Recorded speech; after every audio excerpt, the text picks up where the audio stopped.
Phil, I don't know what I'm going to do. I'm without my preferred choices. When it comes to something to eat, it's going to be an interesting few weeks here.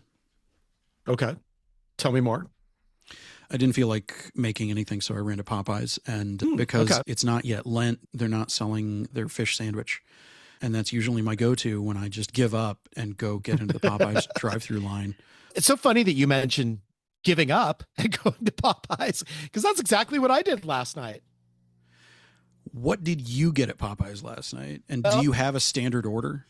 Well, I don't really have a standard order. It's just kind of whatever the spirit moves me, because I know that like they're probably going to get it wrong in some capacity anyway. That's not been my experience. Really, what do you do to the people at Popeyes that they get your orders wrong? I don't know. It might just be my particular Popeyes. My mother-in-law who lives with us, she wanted a spicy breast, and I just went with a 4-piece and took the other pieces. And the breast was basically as big as the other 3 pieces. I don't know what they're doing, how they're growing those. I am kind of fearful about it, but just handed that over to her and had a thigh and a wing and a leg, and then some Cajun fries, because why not? And then red beans and rice, which is the go-to side there.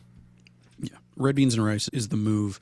Sometimes I'm feeling more mashed potatoes and gravy, but red beans and rice, it's a classic that never disappoints. I've done the ghost pepper wings. Those are fun. I'm a real basic guy. I just go for the spicy chicken sandwich. I don't do the ghost pepper thing. It's fine. It's not that I'm scared of the spice. It's just ghost pepper to me is just spice and doesn't taste like anything. But sometimes if it's that I just want them to open up my sinus cavity, that's when I go for the ghost pepper stuff. Right. And being cedar fever season, that's a good thing. So you don't detect notes of ghost in ghost pepper. Emergency podcast. They did a thing, so we gotta talk about it. Emergency podcast. It's an emergency. Emergency podcast. Shut up, hurry up, shut up, hurry up, shut up. Emergency podcast. It's an emergency.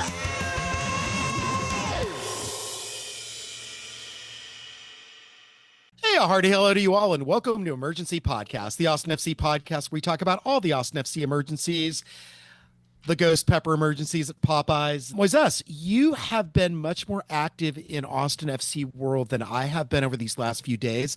This is a quasi-emergency podcast, I would say, because two things have happened over the last 2 days while I have been at my day job, doing day job things that you've gotten to experience. So we're gonna cover those here. So first of all, how are you? How was your Popeyes? And tell me what we are in for today. I'm good. I mean, hearkening back to the origins of the podcast, the new release of a jersey is always something of an emergency to discuss because it dictates what roughly half of the time people are going to be seeing on TV or in person.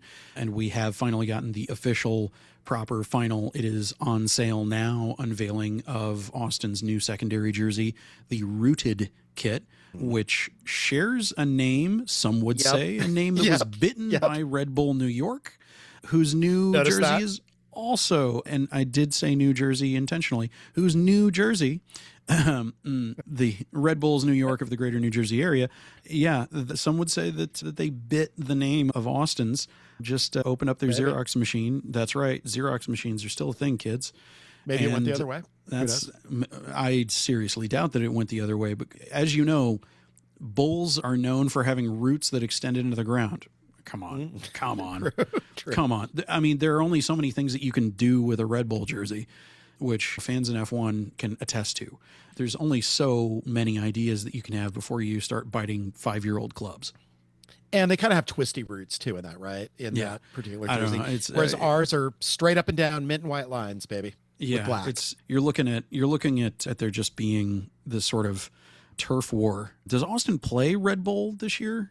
Are they on the schedule? I forget. No, they're not. Okay. No, when Austin plays them in the Open Cup or something, it'll be a jersey grudge match with the Red Bulls from Greater New Jersey. If you have a match at the end of the season of 8th place teams in their conference, we might see Phil making his table call already. Wow, things are getting spicy. And I thought we were just going to talk about food, beverage, and a jersey.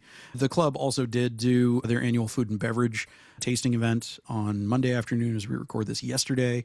Some additions, adjusted offerings from existing vendors that weren't there at the beginning of last season, but that are there properly from the beginning of this season. In a couple cases, I got there a little bit late, so I missed some of the details, but I've got some interesting on-the-ground stuff that I think is worth passing along. What do you want to start with, Phil? Yeah, well, let's go there. As is tradition in Verde All Day world, emergency podcast world, the real emergency is whenever the kit leaks, and the emergency that we are prepared for, the hurricane, as it were, of emergencies, is when the actual kit drops and we already have kind of braced ourselves for what it's going to look like, but then we actually get to see it in real light, real up close, touch the fabric, all that sort of stuff. But before we get there, let's go ahead and talk about food and beverage. What are you going to be able to eat around the stadium starting on February 21st when Austin hosts Minnesota United? A couple of holdovers. Michelin Star La Barbecue is still there with brisket, sausage, and pork ribs, just rolling out what got them that star and what keeps them popular. So if nothing else, I didn't have to wait in a line to get La Barbecue on Monday. So that was incentive enough for me to show up. It was great. It was great. Always is. Good. I've been a big fan, even going back to when John Mueller was handing out Lone Stars to the line and providing a free show with dinner. Also back, Mum Foods, the pastrami sandwich that they had last season is their big feature. The $26 Reuben. Yep. It's a really good sandwich. Look, stadium food's going to cost what stadium food is. Yeah. But at least it's good, is what I'm saying. You know what else Mum's Food is? What? 2 minutes from my house. Well, there you go. You don't even literally have to right around the corner from where I live. Yeah. So Cilantro was in the stadium last year, and they debuted a K-pop chicken and fries, a popcorn chicken, glazed popcorn chicken that was really good. Fried veggie dumplings that are also really solid. And then joined the stadium apparently midway through last season. I was completely unaware of it because if we didn't get it in the food and beverage preview, and it got added after the fact, I wasn't aware of it because when I get to the stadium, I run upstairs and I'm not out and about and looking for food at halftime. So I wasn't aware that Jab's Burgers had been added to the stadium last year. Oh, but Moisés, Jab's is right where we take the elevator. That's why I don't see it, because I'm looking to make a beeline for the elevator. Okay, but it's in your sight line. If I were looking for food, which I'm not, that's the thing. I'm just looking for soccer when I'm in the stadium. It's legit. It's really good. Oh, yeah. The burgers are good. But there's an addition this year, right? Well, I've had it outside of the stadium, but the addition this year is halal beef sliders, and they were fantastic. Best thing that I had, I think, to some extent, because it was new. It was new to me. One Taco is bringing scratch-made corn tortillas to the stadium, something that you can also find at One Taco locations. The most curious addition to me, though, is One Taco is going to have their birria quesadillas with a cup of consommé, the soup that you dip it into, and I really want to believe people are not going to take that into the South End and start flinging soup, because that may cut that menu item out real fast if that starts happening. But I've had those birria quesadillas, and they're good. They're good. They're real solid. Consommé and white and mint green jerseys. Yeah. What could go wrong? There's a new cherry Coke float flavor of soda they'll have for those who drink soda. Some new Siete offerings. I think that's one of the best sleeve sponsors in the league, is a snack company. Yep. Yeah. All of whose stuff I actually like. You'll see more offering from Siete come through. And yeah, I wouldn't say more of the same, but very much iterative rather than revolutionary. And I think that's a testament to the fact that, price points aside, in terms of what's on offer, there's a lot more variety than I think a lot of people give stadium food credit for. And if you just see the Double Daves and just see the One Taco stand, there's a lot more stuff in the stadium, and it's worth checking out. So you got to branch out beyond the North End, is what you're saying. Branch out beyond the North End. Although that's where Mum Food is as well. Many more choices to go with. And not among the preview foods was Little Patagonia. I don't know if they're back. I think they're back. I think we would probably have heard if they weren't back.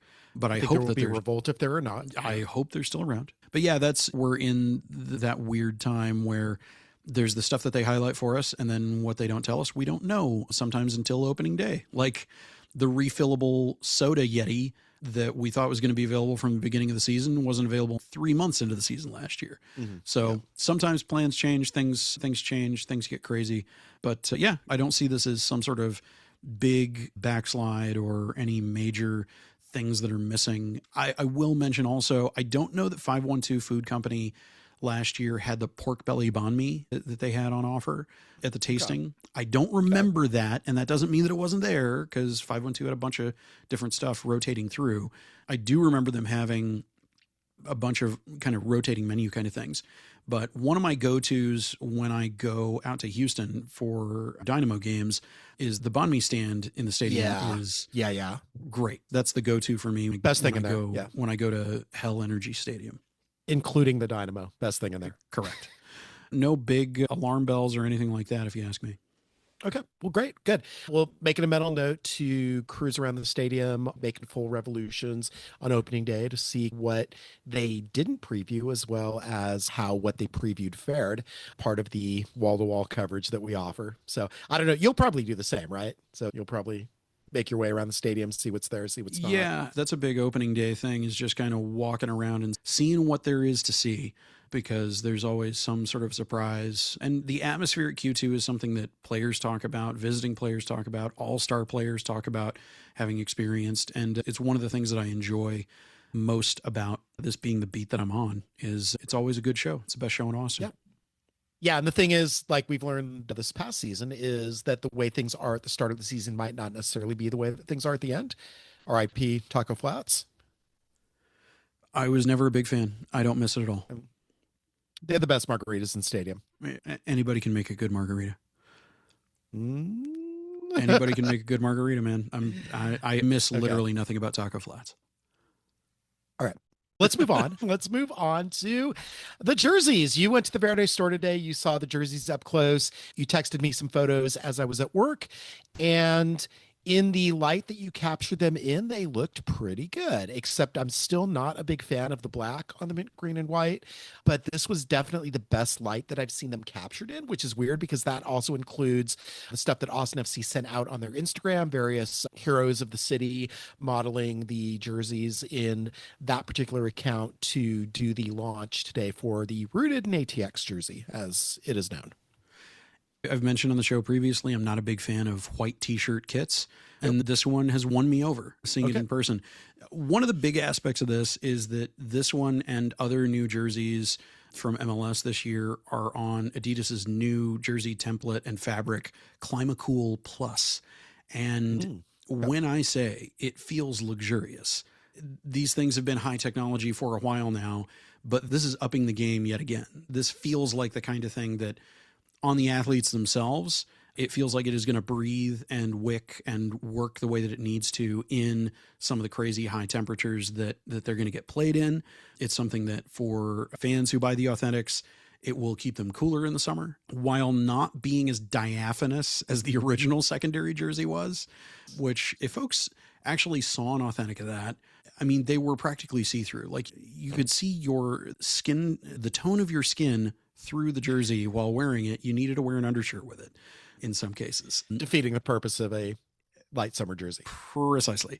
Yeah. The aspects of it that don't necessarily come across in all the photos or even videos that you may have seen, the kind of three-dimensionalization of the texture. There's texture even on spots that look like they should just be flat fabric. The all white, all white, all white back of the jersey that has no color on it. There's I wondered about texturing that. there. Yeah, so the white and mint does not translate over to the back. No. It's just plain white. And I assume it's going to be black names, black numbers.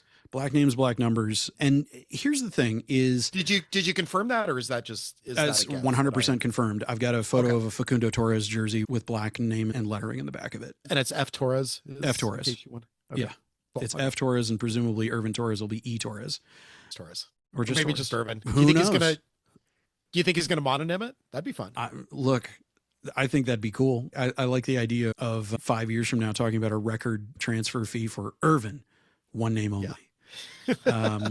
So swaggy 18-year-old. The best mononym in the league, though, Keaton Parks. He's got Keaton on the back of his. Where it's like first name, last name, both. Who knows? So a couple other design notes. Like having seen it in person, I hear you. I hear various other people who have been critical of the black stripes and sponsor logos. To me, design-wise, they add a crucial amount of sharp contrast with everything else on the jersey, such that none of it gets lost. If they had gone with a dark shade of verde, To me, it would have had to be so dark it would be indistinguishable from black to properly contrast with the stripes and not get lost in the stripes. I think a forest green would have worked still. I completely disagree with you having seen it in person. I'm telling you, it All right. not have worked. The issue with the contrast is that you would think that it contrasts hard enough with that minty lime green, but it isn't quite dark enough when it comes to the actual applied vinyl that they use for that stuff. Just looking at the way that people tried mocking it up, that version of forest green either doesn't actually exist in the material that would be needed to do it, or if they went with the, I guess you would say, Timbers green. And do you want Timbers green on an Austin FC jersey, Phil? Is that what you're saying? It's a lovely shade of green. It's a lovely shade of green. It's a lovely shade of green. But that's like, to me, that's the other aspect of it is I think you could get into splitting hairs over whether you could have gotten that contrast with another shade of verde. And frankly, over time, Austin should just keep marching and claiming other tones of green across the color spectrum. But the sharp contrast with the white, and that it is not too close to the color that isn't white on the jersey is what helps offset it, and is the sort of thing that makes me hope that on broadcast these will actually show up pretty well, because the white balance is the crazy thing that I think they'll have to contend with. And that's my big concern, because I've seen enough photos of it now in different light where it's your mileage may vary in terms of like how it actually comes off. And then like one of the photos that got sent out by the club, it was kind of like a squint and it's a sentimiento jersey where it's just like a solid mint rather than just that mint and white stripes. I just wonder, is there really going to be that differentiation in certain lights at certain times of the day when it's transmitted on TV? Tell you what, though, this is going to be the grass stain kit, and not what's on it already, but what it's going to pick up. I think it's going to pick up grass stains really nicely. So that's the other aspect of it, is if you've got a white forward kit like this, having the lettering be in something approximating the color of the grass stains that these things are going to pick up like crazy, I think could have also contributed to there being visual issues with it. And the other thing is black is the other primary color of the club. So I get having it on there, but for me, this is more about design choices rather than compulsory, oh, we've got to have black on the kit. We've always got to have black on the kit. It's a little bit less that, and I'm sure that is part of what went into it, than just as a design element. I think it was more essential to making the design work. And there's only so much that can be done with different camera crews and different tech setups at different stadiums and how things are going to look on TV. That's one of the things that, with the rumored and thoroughly reported info about changes to the production side of MLS broadcast this season, it'll be interesting to see how this jersey actually looks on TV, depending on how post-production is happening, what equipment changes might have been done in stadia where they may be fighting the color of the turf with the green that's on these shirts. Yeah. Yeah. And one thing that I was wondering too, because you got to see them up close. So I remember what sealed it. I remember for the Dillo kit a couple of years ago was the fabric and the texture of the fabric. So touching the Dillo versus touching the rooted, like, what do you notice difference wise? Like, does one win out over the others, or are they different kinds of awesome? I would say the Dillo kit and the Sentimiento are very similar weaves of fabric. They feel similar to the touch. They look similar to the touch, or they look similar to the eye, since eyes don't touch. It's been a long day, Phil. Can you tell? This is fundamentally different than any MLS jersey that's been out there. And that's Climate Cool Plus. It's a new thing. You'll see it in the World Cup as well. The 3D texturing throughout, being purpose built to pull sweat from especially sweaty zones, is something that's going to have a performance effect. But just the way that it feels real nice. And I would say it feels more luxurious than the Dillo kit, than the Sentimiento kit. And the 3D texturing, like I think comes across in one of the photos I sent you, even though the back is entirely white in color, if you're looking at it worn by somebody, it doesn't look like just a plain white sheet. There is detail and texturing to it. So like silk robe luxurious, or? I mean, smoother. Silk can have kind of a roughness to it. And I would say there's a little bit of that aspect to it. But yeah, considering it a garment of fine silks is not that far off. Like it really, it feels really, really nice. The weave technology. I was just throwing that out there, but no, I think that really is a pretty apt comparison. I'm not saying, oh, it feels like wearing silk, because then it's like, God, these guys are running around in silk robes made into t-shirts. Come on. But there is that kind of, ooh, this feels kind of decadent. It's a performance sporting garment, but I mean, there's something schmancy going on here. And those are the authentics, right? You didn't see replicas. Yeah, I didn't see a replica. This is only the authentics. Okay. You want me to get into some of the other stuff that I saw that was directly tied as part of this collection? So one more thing before we get into other stuff. Were there shorts? There were shorts on the mannequins. There were not shorts for sale just yet. What do those look like? So the shorts are white, black stripes down the side. The swoop of the heartbeat kit is gone. So there's not like a swoop down the shorts and down the shirt, as you would have seen on the shirt. There is no swoop on the shirt. So no minty green elements to the shorts?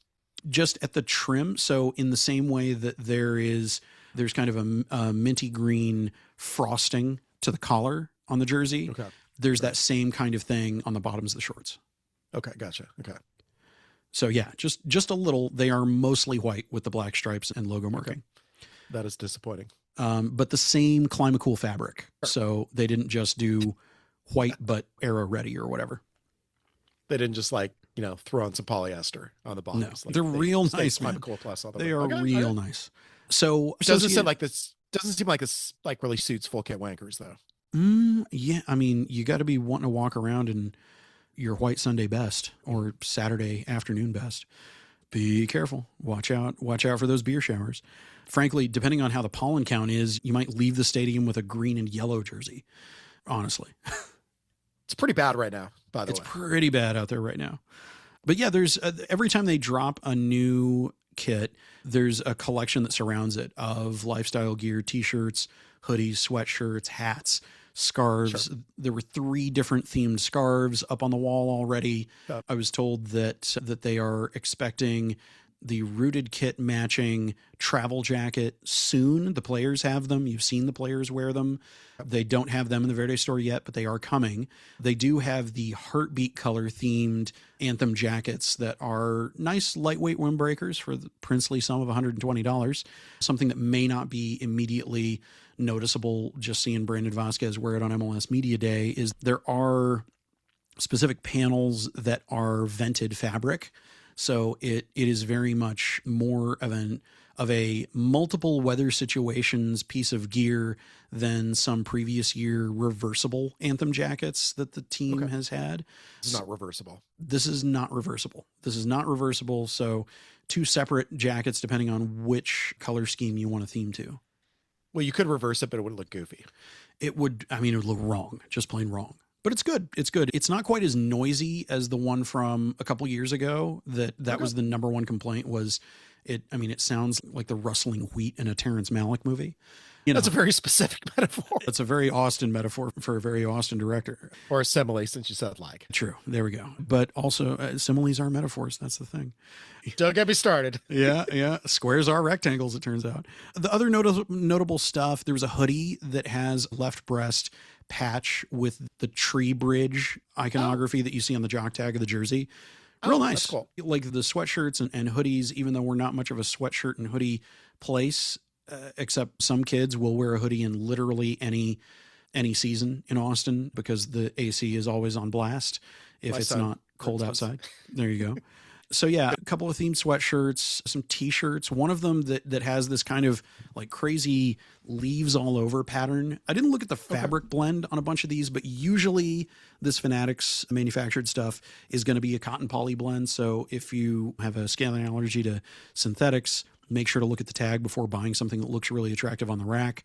That's bitten me in the past, I know. But be careful when washing, I guess, since this is Fanatics. Yeah, be careful when washing literally anything, especially like with this being a new jersey technology that is very thin, very light, very airy, very busy, as it were. I would recommend highly against machine washing at all. And as people advise, just until you hear from somebody that washing machines do not eat these things or create snags galore, I would highly recommend you follow the advice that many people, many generations long have said, which is hand wash your jerseys and let them air dry. These things are designed, if you're buying the authentic, to dry well in the air. And I'm actually really curious to see the replica on this and see if they have upped their game in the replica technology, if they're the same hastily stamped out, aero ready kind of things that the stadium or replica jerseys have been in the past. Yeah. You know what I just lost recently to a washer and dryer? Uh-oh, what? My New Mexico United Meow Wolf jersey Oh, that I got no. standing in line at a sale. They because New Mexico, Albuquerque is the 5:05. It was like a sale at 5:05 in the morning when I had dropped off my oldest son at UNM for his freshman year. Yeah. It's now me whoa. Not Meow Wolf.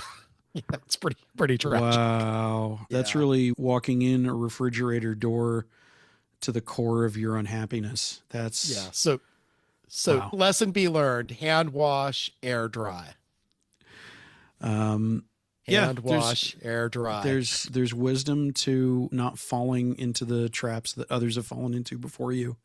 But yeah, swing by the Verde store when it's not too crazy, which it will be on opening day, and take a look at some of the new stuff. We'll have some of those photos in a post up sometime this week. Yeah. And they said that keep expecting more stuff to come in. There's a lot of last season and I think season before keeper kits. If you got a Stuver fan in the household, a bunch of those are marked down. Some previous season shorts, Howler Brothers shorts marked down to $25.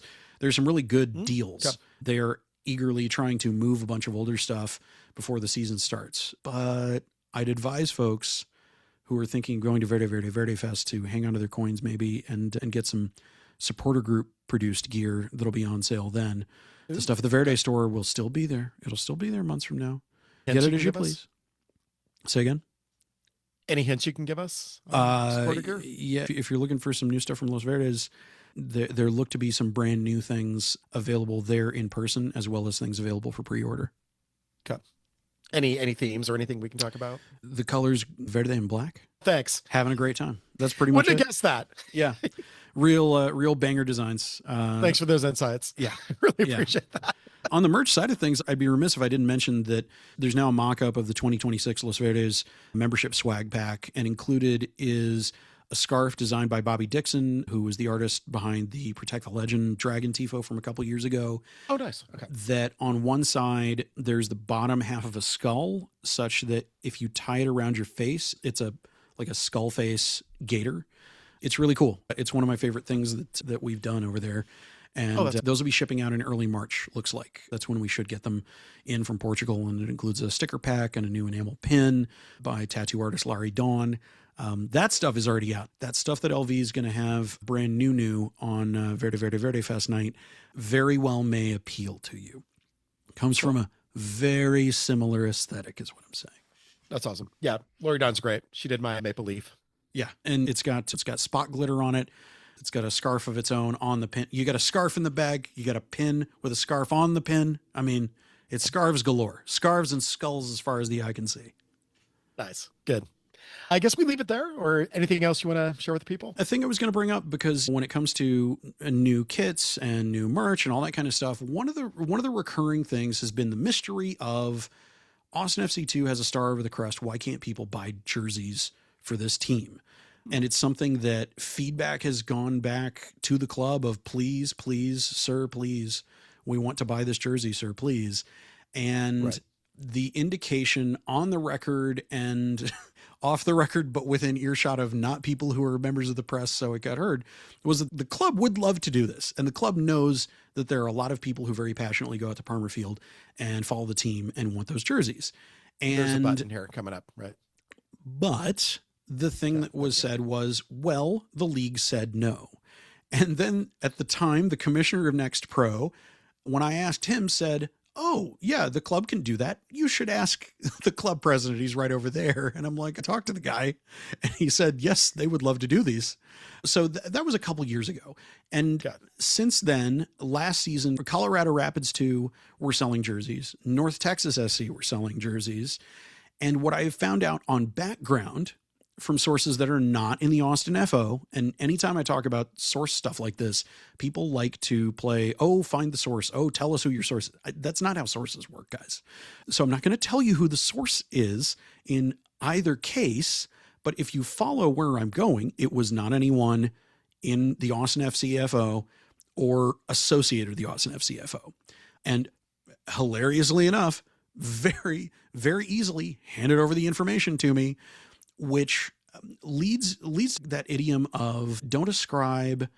The thing is, what I've now had confirmed to me and had previously been told to me on background was that in exploring whether they could sell second team jerseys, the league said, okay, well, it'll have to be a run of like 1,400 of them because you can't get a run of jerseys from Adidas in a quantity less than that. And the league will have to approve it. And the league said no. Now, why would the league say no? Why would the league say no to free money? Well, to the league, that's 1,400 not Inter Miami jerseys that they're having Adidas make, or not LAFC Son Heung-min jerseys. You can disagree with that all you want. You can hate those teams all you want and say, I don't care what the league thinks about those teams. I only care about this team. I demand that the league do this. Well, then you should be rooting for the league to break with Adidas as their sole and only jersey provider, because that's the bottleneck. Is there is only so much manufacturing capacity, and the league is going to make decisions over the club's heads about what they are going to do with that manufacturing capacity. And I'm not defending it. I'm not advocating for it. But if you were MLS, would you go, I'm going to make 1,400 of this third division developmental league jersey instead of 1,400 of the top flight league of literally any team, any player? Those are the choices that they are making. There are limits, especially in a World Cup year in which we find ourselves, on how much capacity there is. Do I agree with it? Do I like it? Nope, not necessarily. But that's the reasoning, and it doesn't seem crazy to me. So why did Rapids 2 and why did North Texas put some of them on sale? Where did those come from? Did they call Uncle Adidas and go, hey, make me a couple dozen jerseys? Just leave them by the back door. Let them fall off a truck. I'll pick up. I got it. My understanding is that both of those clubs, what they did was, not knowing they weren't supposed to, set up listings for these jerseys and just took some out of the player allotment that they were given and sold a handful of them. The demand for North Texas SC and Colorado Rapids 2, you would imagine, is far less than the very active fan base of what people have called Merch FC at Austin. So if you're the Austin you're front saying office, that if Austin FC2 did this, then they wouldn't have enough jerseys for their players for matches. Yeah, if they would only be able to sell a handful. But that's the thing. I mean, that's the big question. Could Austin FC2 realistically sell 1,400 jerseys? The impression I got is that what Andy Loughnane said at the beginning of last season publicly was, I want the fan base to be happy. I want them to have what they would want to have. I don't think there is any lack of interest. Like, I think they would pony up the money for a run of 1,400 jerseys, even if they only sold 300 of them or something. Okay. Like, I could see them doing that because, of course, you can also repurpose those for academy kids and that sort of thing. But rolling back to, what if Austin had done what Colorado and North Texas did? Well, either to your point, they sell way too many and then they don't have enough for their players, which they wouldn't do, or they sell 25 of them and then they have to deal with the customer service headache of, why didn't you print more of these jerseys? And they're creating a problem for themselves. They're creating a customer service bottleneck for themselves that they didn't have previously. Dislike it all you want. I get it, but that's the choice that they get to make.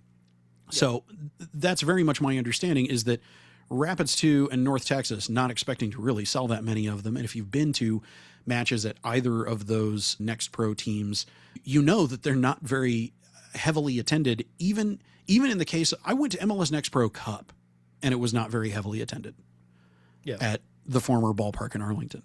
It is not so much a lack of interest from my understanding in the Austin FO. It's not that they would not be willing to pony up the money for it. It's a combination of the manufacturing capacity being something that they don't have the final call on, as well as if they were just working with the player allotment that they have of jerseys, not only would they run out of the 20 or 30 or whatever it is, and I'm not saying that's a number that somebody said to me, but it would be small quantities. It would not meet and I ran a poll. I ran a poll in Los Verdes Slack where we had hundreds of people saying, I will take my money at authentic prices right now. I will buy them right now. Wow. So that was right after the championship, though, right? Right. Well, that's the thing is this was all people who wanted a jersey with a star over the crest. These are all people who were firmly committing, I will pay this money. Because it might take a while for the first team to do that. Well, I'm not, no comment, Phil. Golden Boot, we're going to win 3 cups this year. All right. If you make a couple dozen people happy and sell them some of the player allotment that you've got, well, what if one of those 25 people wants a 2X and you literally don't have jerseys in 2X? Or one of those people wants 3 of them for their kids and you don't have kids sizes. Right. And they don't like, oh, well, why don't you have extra small? Then it's well, you're a store. Why aren't you acting like a store? So I can get Colorado Rapids too, and I can get North Texas selling a few. But I think the real key is get a family member who gets signed to Austin FC too.